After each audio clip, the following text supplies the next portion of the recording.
Welcome to our channel. இந்த வீடியோவில் TNSTC driver come conductor எக்ஸாமுக்கு வரக்கூடிய பொது அறிவு வினாக்கள் பற்றி பார்க்கலாம். இந்த சேனலுக்கு புதுசுன்னா சப்ஸ்கிரைப் பண்ணி வச்சுக்கோங்க, பெல் ஐக்கானும் கிளிக் பண்ணி வச்சுக்கோங்க. அப்போ தான் நாங்கள் போடுற வீடியோ இமீடியட்டாக உங்களுக்கு ரீச் ஆகும். இந்த வீடியோவில் பொது அறிவு வினாக்கள் மட்டும் இல்லாமல் லாஸ்ட்டில் சில சம் கொடுத்துருக்கேன். அதாவது கூட்டு வட்டி எப்படி கண்டுபிடிக்கிறது, கூட்டு வட்டிக்கும் தனி வட்டிக்கும் உள்ள வித்தியாசம் அதுவும் கொடுத்துருக்கேன். அதுவும் பார்த்துடலாம். ஓகே, இப்போ நம்ம வீடியோக்குள்ளே போயிடலாம். கல்லணை கட்டிய சோழ அரசன் யார்? ஆன்சர் கெஸ் பண்ணுங்க. ஃபியூ செகண்ட்ஸ் டைம் தரேன்.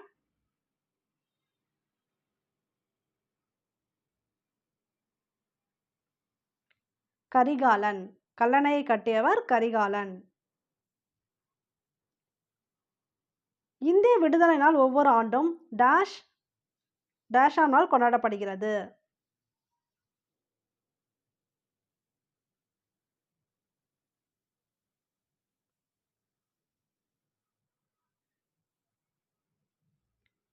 விடுதலை நாள் ஆகஸ்ட் 15.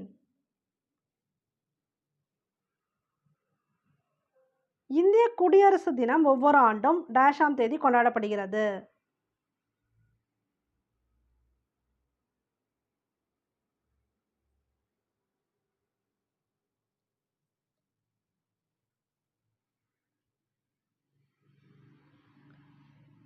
குடியரசு தினம் ஜனவரி 26.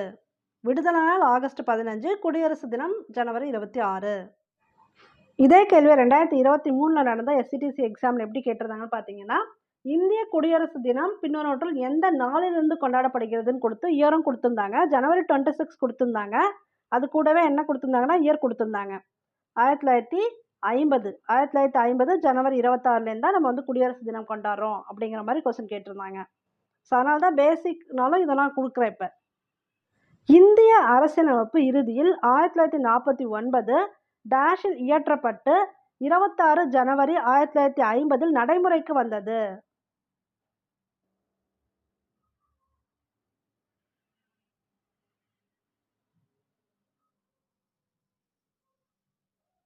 நவம்பர் 26.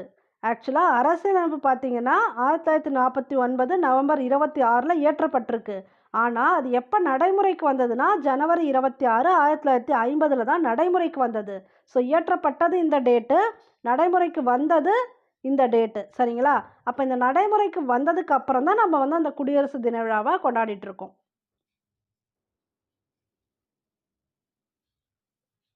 அரசியலமைப்பு என்பது வெறும் வழக்கறிஞர்கள் ஆவணம் அல்ல, அது வாழ்க்கையின் வாகனம் என்று கூறியவர் யார்?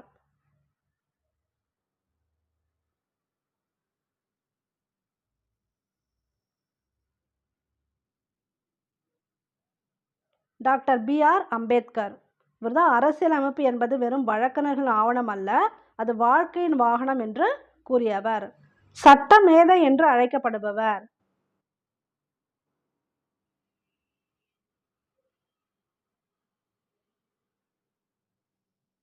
Doctor B.R. அம்பேத்கர். இந்தியாவின் முதல் குடியரசுத் தலைவர் டேஷ் ஆவார்?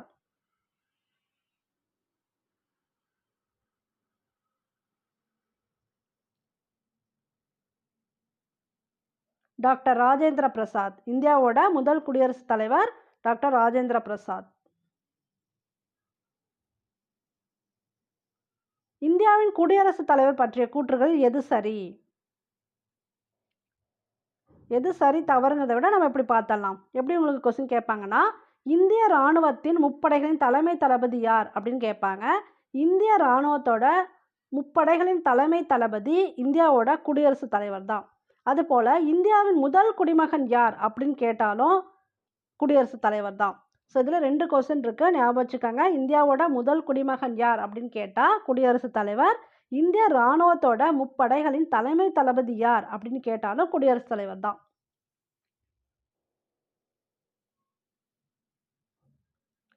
குடியரசுத் தலைவர் கீழ்கண்ட பதவிகளுக்கு பிரதமரின் அறிவுறுத்தலின் பேரில் பதவி நியமனம் செய்து வைக்கிறார். இவற்றுள் எது சரி?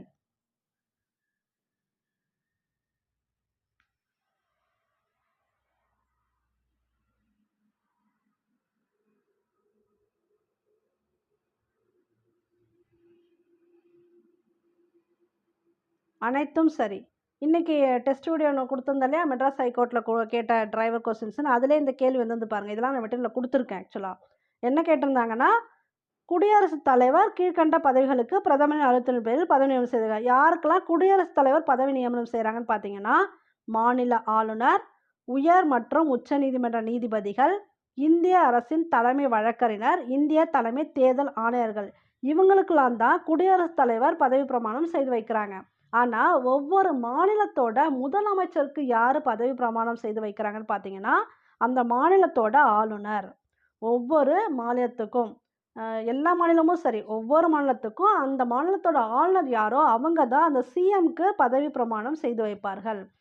ஸோ இங்கே கொடுத்துருக்கக்கூடிய இவங்களுக்கெல்லாம் யாருன்னு பார்த்தீங்கன்னா, குடியரசுத் தலைவர் தான் பதவி பிரமாணம் செய்து வைக்கிறாங்க. ஈவன் பிரதமருக்குமே வந்து பதவி பிரமாணம் செய்து வைக்கிறவங்க குடியரசுத் தலைவர் தான். அதுவுமே தெரிஞ்சு வச்சுக்காங்க. தமிழகத்தின் தற்போதைய ஆளுநர் யார்?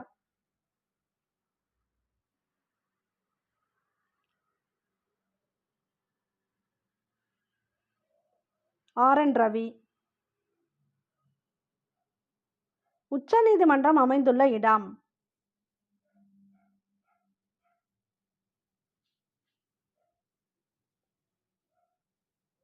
புதுடெல்லி. தமிழகத்தோட தற்போதைய முதலமைச்சர் யாருன்னு கேட்டால் தெரியும் எல்லாருக்குமே, மு.க. ஸ்டாலின் அவங்க தான். சரி, உச்ச நீதிமன்றம் அமைந்துள்ள இடம் புதுடெல்லி. சென்னை உயர்நீதிமன்றத்தின் கிளை அமைந்துள்ள இடம்?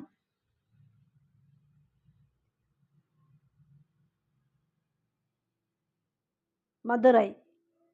சென்னை உயர்நீதிமன்றத்தின் கிளை அமைந்துள்ள இடம் மதுரை. ஸோ முதலமைச்சர் முறையை பார்த்துட்டோம், அது எல்லாருக்கும் தெரிந்த கொஸ்டின் தான்.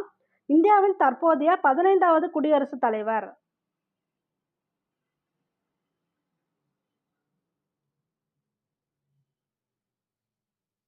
திரௌபதி முர்மு அவர்கள். இவங்க தான் வந்து தற்போதைய 15வது குடியரசுத் தலைவர். இந்தியாவின் தற்போதைய துணை குடியரசுத் தலைவர் யார்?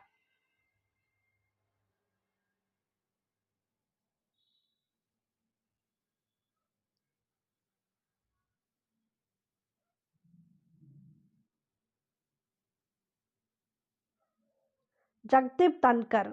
இந்தியாவின் தற்போதைய துணை குடியரசுத் தலைவர் ஜக்தீப் தன்கர். பிரதமர் யார்? எல்லாருக்கும் தெரியும், மோடி அவர்கள். இந்தியாவோட ஃபர்ஸ்ட் பிரதமர் யார்? முதல் பிரதமர் யார்?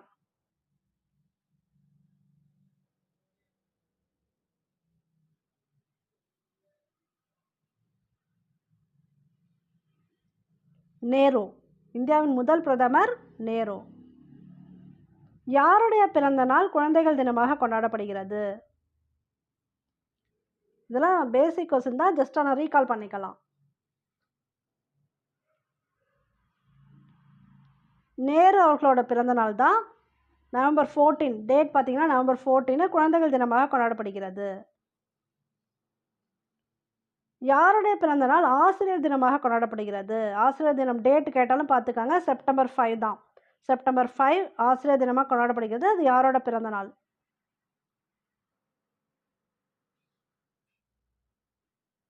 டாக்டர் ராதாகிருஷ்ணன் அவர்களோட பிறந்த நாள் தான் ஆசிரியர் தினமாக கொண்டாடப்படுகிறது. இந்தியாவின் தந்தை என அழைக்கப்படுபவர் யார்? காந்தி. சங்கம் வைத்து தமிழ் வளர்த்த இடம் எது?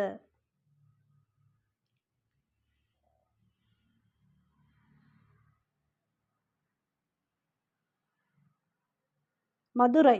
சங்கம் வைத்து தமிழ் வளர்த்த இடம் மதுரை. ஔவைக்கு நெல்லிக்கனி கொடுத்தவர்?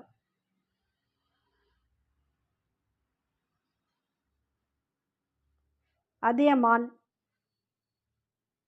தமிழ் தாத்தா என அழைக்கப்படுபவர்?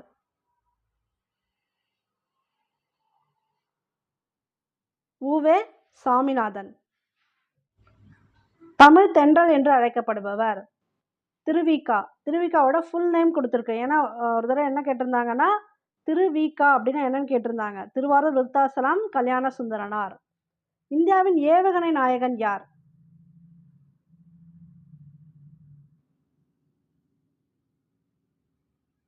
அப்துல் கலாம். இன்னைக்கு டெஸ்ட் கொஸ்டின் கொடுத்துருந்தாலே மெட்ராஸ் ஹைகோர்ட் டெஸ்ட் கொஸ்டின் அதில் கேட்டிருந்தாங்க பாருங்க. இந்தியாவோட ஏவுகணை நாயகன் அப்துல் கலாம். மதிய உணவு திட்டம் கொண்டு வந்தவர் யார்?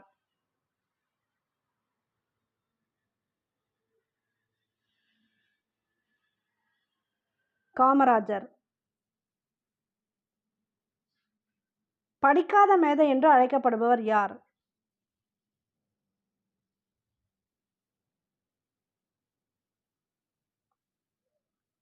காமராஜர் ஐயா தான் படிக்காத மேதை என்று அழைக்கப்படுகிறார். தென்னிந்தியாவின் மான்செஸ்டர் எது? இது போல காமன் கொஸ்டின் வந்து உங்களுக்கு கேட்கலாம்.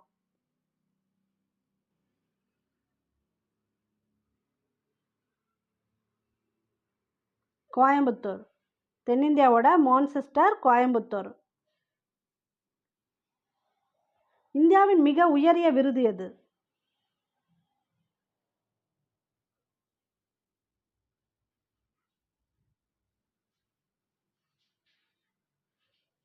பாரத ரத்னா.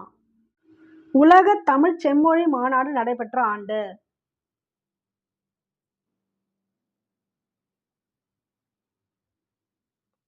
2010. ஓகே, இப்போ மேக்ஸில் கூட்டு வட்டியில் இன்னொரு டிஃப்ரெண்ட் மாடல் சம்மும், அப்புறம் கூட்டு வட்டிக்கும் தனி வட்டிக்கும் இருக்கக்கூடிய வித்தியாசம், அது மாதிரி சிம்பிளாக இருக்கக்கூடிய 2-3 சம் மட்டும் பார்த்துக்கலாம். ஆல்ரெடி வந்து கூட்டு வட்டி பற்றி ஒரு மேக்ஸ் வீடியோவே போட்டிருக்கேன். ப்ரீவியஸ் வீடியோ போய் பாருங்கள், தெரியும். அதுக்குரிய ஃபார்முலா திரும்ப நீங்கள் ரீகால் பண்ணிக்கலாம். இதுதான் கூட்டு வட்டிக்குரிய formula. P × 1 + R / 100 whole power n. P அப்படிங்கிறது அசல் வேல்யூ, ஆறுங்கிறது ரேட் ஆஃப் இன்ட்ரெஸ்ட்டு, சதவீதம், வட்டி சதவிகிதம் இருக்கு இல்லையா, அது. என்னங்கிறது நம்பர் ஆஃப் இயர்ஸ், ஆண்டுகள், எத்தனை ஆண்டுகளுக்கு கணக்கிடப்படுதோ அதுதான். ஸோ இதுதான் ஃபார்முலா, இதை ஞாபகம் வச்சுக்கோங்க. இப்போ இந்த சம் பாருங்க, இது கிட்டத்தட்ட கூட்டு வட்டி அந்த சம் போலவே தான். இருசக்கர வாகனம்னு இருக்குது, அதனால் இதை நம்ம பார்த்துக்கலாம். ஆனால் இதில் என்னென்னா உங்களுக்கு அந்த சிம்பிள் மாறும். அதே ஃபார்முலாவில் இங்கே 1 மைனஸ் வரும். ஏன் இங்கே மைனஸ் வருது அப்படிங்கிறதையும் நான் சொல்லிடுறேன். முதல்ல கொஸ்டினை படிச்சிடலாம். இருசக்கர வாகனம் ஒன்றின் விலை 2 ஆண்டுகளுக்கு முன் 70,000 இருந்தது. அதன் மதிப்பு ஆண்டுதோறும் 4% குறைகிறது. அதன் தற்போதைய மதிப்பை காண்க. யூஸ்வலாக வட்டி கணக்கை பொறுத்த வரைக்கும் நம்ம என்ன பண்ணுவோம், கூட்டு வட்டி காண்க அப்படிலாம் கொடுத்தாங்கன்னா 1+ போடுவோம். ஏன்னா வட்டி வந்து ஒவ்வொரு இயருக்கும் இன்க்ரீஸ் ஆகும். ஆனால் இவங்க கொஸ்டினில் என்ன கொடுத்துருக்காங்க, 4% குறைகிறது. ஏன்னா இது வந்து வாகனம். இந்த வாகனத்தோட விலை 2 வருஷத்துக்கு முன்னாடி 70,000 இருந்துச்சு. ஆனால் அதோட மதிப்பு இந்த டெப்ரிசியேஷன் காஸ்ட்னு சொல்லுவாங்க. வாகனத்தை பொறுத்த வரைக்கும் இப்போ நம்ம இன்னொருத்தவங்கள்ட்ட விற்கும்போது ஒரு பர்டிகுலர் சதவீதம் குறைச்சிட்டு தானே விற்றுக்குவாங்க. அது போல் இது அந்த மாதிரி கணக்கு இது. ஸோ 4% குறைகிறதுன்னு கொடுத்ததுனால இங்கே ஃபார்முலா மாறுது. அதன் தற்போதைய மதிப்பை காண்க அப்படின்னு கொடுக்குறாங்க. ஸோ ஃபார்முலாவில் இங்கே 1 மைனஸ் வரணும். P × 1 - R / 100 whole power n. இந்த மைனஸ் குறி ஏன் வருது அப்படிங்கிறதுக்கு தான் நான் இவ்வளோ எக்ஸ்ப்ளனேஷன் கொடுக்குறேன். ஏன்னா 4% குறைகிறது. ஜென்ரலாக வந்து இந்த particular amount number of years இவ்வளோ, இதுக்கு கூட்டு வட்டி காண்கனா 1+ போட்டுக்கணும். இது போல் வாகனம் ஏதாவது கொடுத்து இதோட பர்சன்டேஜ் இவ்வளோ குறையுதுன்னு கொடுத்தா அந்த ஃபார்முலாலே 1 மைனஸ் போட்டுக்கணும். அவ்வளோதான் வித்தியாசம். மற்றபடி இப்போ என்னென்ன கொடுத்துருக்காங்களோ அப்படியே நம்ம அப்ளை பண்ணிக்கலாம். இப்போ பாருங்கள், P × 1 - R / 100 whole power n. இதில் P வேல்யூங்கிறது என்னது, அசல் வேல்யூ வந்து 70,000 இங்கே போட்டாச்சு. அடுத்து 1 மைனஸ், அது ஃபார்முலாலே இருக்குது. 4ங்கிறது என்னது, 4% ரேட் ஆஃப் இன்ட்ரெஸ்ட்டு, அதுதான் 4%. அப்போ 4% கொடுத்துருக்கிறதுனால 4/100ன்னு போட்டுக்கிறோம். அடுத்து 2 ஆண்டுகள், 2 ஆண்டுகளுக்கு முன் கொடுத்துருக்காங்க இல்லையா, அதனால தான் இங்கே வந்து என்ன போட்டிருக்கோன்னா 2ன்னு போட்டிருக்கோம். சரிங்களா? ஸோ இப்போ ஃபார்முலாவில் ஃபிட் பண்ணியாச்சு. இப்போ போன வீடியோவில் சொன்ன மாதிரியே தான் இப்போ ஆன்சர் கண்டுபிடிக்கணும். இந்த 70,000 அப்படியே போட்டுக்கிறோம். இந்த 96 / 100 எப்படி வந்துச்சு, இதுதான் வந்து உங்களுக்கு புதுசாக பார்க்குறவங்களுக்கு கொஞ்சம் குழப்பமாக இருக்கும். என்னென்னா இந்த மாதிரி கொடுத்துருந்தாங்கன்னா 1 - 4/100 இருக்கு இல்லையா, இது என்ன பண்ணணும்னா கீழே பெருக்கணும், 1ஆல் பெருக்கணும். இங்கே 1 கொடுத்துருந்தா 1 × 100 100 வரும். இந்த சிம்பிள் வந்து மைனஸில் இருக்குது, அதனால் -4. நம்ம யூஸ்வலாக கூட்டு வட்டியில் என்ன பார்த்துருப்போம், ப்ளஸ் பார்த்துருப்போம். ப்ளஸ்ன்னு இருந்தால் ப்ளஸ் பண்ணிக்கணும், மைனஸ் இருந்தால் மேலே இருக்கக்கூடிய நம்பரை மைனஸ் பண்ணணும். அவ்வளோதான், வேறு எதுவும் பெருசாக வித்தியாசம் கிடையாது. ஓகே, 100லேருந்து 4 போனால் என்ன வரும், 96. அதே போல் கீழே இருக்க வேல்யூ அப்படியே தான் போட்டுக்கணும். இந்த 100 இருக்குல்ல, அதை அப்படியே தான் போட்டுக்கணும். இது போல் கொடுத்துருந்தா 1 - 4/100 அந்த மாதிரிலாம் கொடுத்தா இது போல் மாற்றிக்கணும். இங்கே நம்பர் மாறி இருக்குன்னா அதுக்கு தகுந்த மாதிரி மாற்றிக்கணும். எப்படியா இருந்தாலும் ரேட் ஆஃப் இன்ட்ரெஸ்ட்க்கு கீழே 100 தான் போடுவோம், மேலே தான் நம்பர் மாறும். இப்போ 4%ங்கிறது 6% கொடுக்குறாங்க, இல்லை 8% கொடுக்குறாங்கன்னா அதுக்கு தகுந்த மாதிரி நீங்கள் மாற்றிக்கணும். அதே போல் 100ஆல் பெருக்கிக்கலாம். 100ஆல் பெருக்கிட்டு ஒரு வேளை 6% கொடுத்தா 6 மைனஸ் பண்ணணும், அவ்வளோதான். ஓகே, இப்போ இந்த கொஸ்டினுக்கு பாருங்கள். 96/100 இதை சிம்பிளிஃபை பண்ணால் இதான் வருது. இங்கே ஹோல் பவர் 2ன்னு கொடுத்துருக்கிறதுனால 2 தடவை போட்டுக்கிறோம், அவ்வளோதான். இதுக்கப்புறம் நீங்கள் இதை சிம்பிளிஃபை பண்ணணும். சிம்பிளிஃபை பண்ணும்போது ஈஸியாக பண்ணிடலாம். இங்கே 4 0 இருக்கா, இங்கேயும் 4 0 இருக்குது. அப்போ 4யுமே அடிச்சிடலாம். ரிமைனிங் இருக்க வேல்யூ அப்படியே பெருக்கிட்டிங்கன்னா உங்களுக்கு இந்த ஆன்சர் வந்துடும். ஸோ இது போல் ஈஸியாக போட்டுடலாம். இந்த மாடல் சம் கொடுத்தா ஈஸி தான். ஆனால் இந்த ஃபார்முலா, கூட்டு வட்டி ஃபார்முலா, ஒரு தனி வட்டி ஃபார்முலா, கூட்டு வட்டிக்கும் தனி வட்டிக்கும் இருக்கக்கூடிய வித்தியாசம் நீங்கள் வந்து சிம்பிள் மாடல், ஃபஸ்ட்டு மாடல் சம்மே பார்த்துக்கோங்க. அதுக்கு மேலே உங்களுக்கு போக மாட்டாங்க, அதுவே போதுமானது. சரி, அடுத்து வந்து இப்போ தனி வட்டிக்கும் கூட்டு வட்டிக்கும் உள்ள வித்தியாசம், அந்த மாடல் பார்த்துடலாம். ஆல்ரெடி வந்து தனி வட்டி பார்த்தாச்சு, கூட்டு வட்டியும் பார்த்தாச்சு. கூட்டு வட்டியில் உங்களுக்கு 2 இயர்ஸ் சம் தான் சொல்லி கொடுத்தேன், அதுவே போதும். அடுத்து இது பார்த்தீங்கன்னா இது போல் மைனஸ் சிம்பிள் வரக்கூடியது, வாகனம் கொடுத்து டெப்ரிசியேஷன் காஸ்ட் கொடுத்தாங்கன்னா அதுக்காக இது பார்த்துட்டோம். அடுத்து நம்ம பார்க்க போகிறது கூட்டு வட்டிக்கும் தனி வட்டிக்கும் உள்ள வித்தியாசம். அந்த சம்முக்கும் ஃபார்முலா ஈஸி தான். இந்த 3 ஃபார்முலாவும் நீங்கள் வந்து தெளிவாக எழுதி வச்சுக்கணும். இப்போ இதில் மாடல் பார்த்தீங்கன்னா 2 மாடல் தான். இந்த 2 மாடலுமே பார்த்துக்கலாம். கூட்டு வட்டிக்கும் தனி வட்டிக்கும் இருக்கக்கூடிய வித்தியாசத்தில் இதுதான் வந்து 2 இயர்ஸ், அதாவது 2 ஆண்டுகள் கொடுத்தாங்க. கொஸ்டினில் கூட்டு வட்டிக்கும் தனி வட்டிக்கும் இடையில வித்தியாசம் 2 ஆண்டுகள் அப்படின்னு கொடுத்தா இதுதான் formula. P × R/100 whole power 2 இதுதான் ஃபார்முலா. ஒருவேளை 3 ஆண்டுகள் அப்படின்னு கொடுத்துட்டாங்கன்னா அங்கே மட்டும் ஃபார்முலா வேரி ஆகும். P × R/100 ஹோல் பவர் 2 இது அப்படியே வரும். அது கூட இந்த வேல்யூ போட்டுக்கணும். ஏன்னா 3 ஆண்டுகள் கொடுக்குறாங்களே, அதனால் 3 + R/100 இதுதான் வந்து 3 ஆண்டுகளுக்கு உரிய ஃபார்முலா. இந்த சம் என்னென்னா கூட்டு வட்டிக்கும் தனி வட்டிக்கும் இடையில வித்தியாசம் காண்கன்னு கொடுத்தா 2 டைப் ஆஃப் சம் தான். 2 ஆண்டுகளுக்கு இது ஃபஸ்ட்டு ஃபார்முலா, 3 ஆண்டுகளுக்கு செகண்ட் ஃபார்முலா. சரி, இந்த ஃபார்முலாவில் எப்படி வந்து சம் போகிறது அப்படின்னு பார்த்தலாம். கூட்டு வட்டிக்கும் தனி வட்டிக்கும் இடையில வித்தியாசத்தை காண்க அப்படின்னு ஒரு அமௌண்ட் இங்கே கொடுத்துட்றாங்க. பிரின்சிபல் அமௌண்ட்டு 5000 ரூபா. பிங்கிறது பிரின்சிபல் அமௌண்ட்டு. ஆண்டு வட்டி வீதம் ரேட் ஆஃப் இன்ட்ரெஸ்ட் வந்து 4%. n வந்து 2 ஆண்டுகள். இப்போ 2 ஆண்டுகளுக்கு முதல்ல கால்குலேட் பண்ணிடலாம். 2 ஆண்டுகளுக்கு ஃபார்முலா தெரியும் நமக்கு. இங்கே இருக்குது பாருங்கள். P × R/100 whole power 2. இப்போ என்னது, P வேல்யூ 5000 கொடுத்துருக்காங்களா, இன்ட்டு இந்த 4 எங்கேருந்து வந்துச்சு, ரேட் ஆஃப் இன்ட்ரெஸ்ட் 4/100 இன்ட்டு 4/100. இப்போ வந்து ஈஸியாக நம்ம க்ராஸ் பண்ணிடலாம், அதனால் அப்படியே வெளில எடுத்தாச்சு. இதை நீங்கள் க்ராஸ் பண்ணிங்கன்னா என்ன வரும், இங்கே 2 0 போயிடுச்சு, இங்கே ஒரு 0, மொத்தம் 3 0 போயிடுச்சு. அப்புறம் என்னாகும், இங்கே 5 இருக்கும். 1 5 5, 2 5 10. இங்கே மறுபடியும் 2ஆல் வகுக்கலாம். 4 8, அப்போ 2 × 4 8. இதுதான் இதுக்குரிய ஆன்சர். எவ்வளோ ரூபா வரும், தனி வட்டிக்கும் கூட்டு வட்டிக்கும் இடையில வித்தியாசம், இந்த சம்முக்கு என்ன ஆன்சர் பார்த்தீங்கன்னா 8 ரூபா வரும். ஆப்ஷனாக 4 ஆப்ஷன் கொடுத்துருப்பாங்க. இப்படி தான் இந்த சம் போடணும். இது வந்து 2 ஆண்டுகளுக்கு இது போல் ஈஸியாக நீங்கள் போட்டுக்கலாம். இப்போ சப்போஸ் 3 ஆண்டுகள் கொடுக்குறாங்க, அடுத்த சம்மே இருக்குது பாருங்கள், இங்கே இருக்குது பாருங்கள். பிரின்சிபல் அமௌண்ட்டு 8000 ரூபா, ஆண்டு வட்டி வீதம் 5%, நம்பர் ஆஃப் இயர்ஸு 3 ஆண்டுகள் கொடுத்துட்டா ஃபார்முலா இங்கே இருக்கிறது கீழே இருக்குது பாருங்கள், இந்த ஃபார்முலா இப்படி தான் போடணும். பிரின்சிபல் அமௌண்ட்டு 8000 ரூபா போட்டோம். 5/100ங்கிறது என்னது, 5%, அதனால் 5/100. மேலே வந்து ஸ்கொயர் வேல்யூ இருக்கிறதுனால, அதாவது ஹோல் பவர் 2 இருக்கிறதுனால 2 தடவை போட்டுக்கிட்டோம். அடுத்து இன்ட்டு, இது போல் இருந்துச்சுன்னா இங்கே இன்ட்டு இருக்கிறதா அர்த்தம். இங்கே ஒரு ப்ராக்கெட்டில் கொடுத்துருக்காங்க, இங்கே ஒரு ப்ராக்கெட்டில் கொடுத்துருக்காங்கன்னா நடுவில் வந்து இன்ட்டு இருக்குது, அதை நம்மளாம் போட்டுக்கணும். சரிங்களா, அதனால தான் இன்ட்டு போட்டாச்சு. இப்போ ஓகே, இப்போ பாருங்கள். அடுத்து 3 + R/100 கொடுத்துருக்காங்க இல்லையா, இதுதான் இங்கே கவனிக்க வேண்டியது. இது ஆல்ரெடி நம்ம போட்டிருக்கோம், இதே மாதிரி போட்டிருக்கோம். இருந்தாலும் ஒரு தடவை டவுட் யாரோ கேட்டிருந்தாங்க மெசேஜில். சரி, அவங்களுக்காக நான் திரும்பவும் சொல்கிறேன் பாருங்கள். இந்த 3 + 5/100 இருக்கு இல்லையா, இப்போ எப்படி நான் சொல்லி கொடுத்தேன் அதே போல் தான். இங்கே ப்ளஸ் இருக்கா மைனஸ் இருக்கான்னு மட்டும் பார்த்துக்காங்க. மைனஸ் இருந்தால் மைனஸ் பண்ணணும், ப்ளஸ் இருந்தால் ப்ளஸ் பண்ணணும். சரி, முதல்ல இதை பெருக்கிக்கலாம். இது வந்து கிராஸில் பெருக்கணும். இங்கே சைடில் கொடுத்துருக்க நம்பர்லேயும் கீழே இருக்க நம்பரோட பெருக்கணும். அப்போ 3 × 100 என்ன வரும், 300 வரும். பெருக்கியாச்சு. மேலே இருக்க நம்பரை ப்ளஸ் பண்ணிக்கணும், கூட்டிக்கணும். அப்போ +5. அப்போ என்ன வரும், 305 வரும். சரிங்களா? 305. இப்போ இந்த 305 போடுறோம் அப்படின்னா கீழே என்ன போடணும்? அதே 100 அதே மதிப்பு தான் எடுத்து போட்டுக்கணும். இந்த 100 வந்து அப்படியே தான் வரணும். ஸோ இது போல் ஃபார்முலாக்குள்ள ஒரு ப்ராக்கெட்குள்ளே இப்படி இருக்குது அப்படின்னா இப்படி தான் போடணும். 3 + 5/100 இல்லை எந்த நம்பர் கொடுத்துருந்தாலும் அந்த நம்பரை கீழே பெருக்கிக்கங்க. பெருக்கிட்டு இந்த ப்ளஸ் சிம்பல் இருந்ததுன்னா மேலே இருக்கிறத கூட்டிக்கங்க. மைனஸ் சிம்பல் இருந்ததுன்னா மேலே இருக்கிறத கழிச்சுக்கங்க. That's all. அவ்வளோதான். இது புரிஞ்சுக்கிட்டா உங்களுக்கு ஈஸி தான். சரி, இப்போ வந்து இதை சிம்பிளிஃபை பண்ணிக்கலாம். 305/100 இருக்கு இல்லையா? இதை வந்து இங்கே சிம்பிளிஃபை பண்ண முடியும். என்ன ஆகும்னா 5ஆம் வாய்ப்பாடு போட்டுக்கலாம்.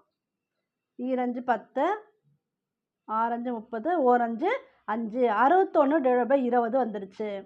சரி, இது இப்படி இருக்கட்டும். இதை தான் இப்போ நம்ம 61/20ன்னு போட்டிருக்கோம். அப்போ இதெல்லாம் கிராஸ் பண்ணிடணும். இங்கே இருக்கு இல்லையா? இதெல்லாம் கிராஸ் பண்ணிக்கலாம். இங்கே இந்த 2 0 3 0 போயிடும். அப்புறம் இந்த 8 இருக்கு இல்லையா? என்ன ஆகும்னா 4 2 8, இங்கே வந்து 5 2 10. இந்த 5க்கும் இந்த 5க்கும் போயிடுது. அப்போ மேலே என்ன இருக்கும்? 4 × 5 20 தான் இருக்கும். இங்கே வந்துருச்சா 20? இந்த 20 இன்ட்டு இங்கே நம்ம ஆல்ரெடி சிம்பிளிஃபை பண்ணி வச்சோம்ல 61/20. திரும்ப இந்த 20 போயிடுச்சு. ரிமைனிங் என்ன வரும்? 61 ரூபா. ஸோ இந்த கொஸ்டினுக்கு ஆன்சர் வந்து 61 ரூபா. அதாவது 3 ஆண்டுகளுக்கு இவங்க கொடுத்த கணக்குக்கு. இந்த கேள்வி இருக்கு இல்லையா? இந்த கேள்விக்கு 3 ஆண்டுக்கு தனி வட்டிக்கும் கூட்டு வட்டிக்கும் இடையில வித்தியாசம் 61 ரூபாய். அவ்வளோதான்.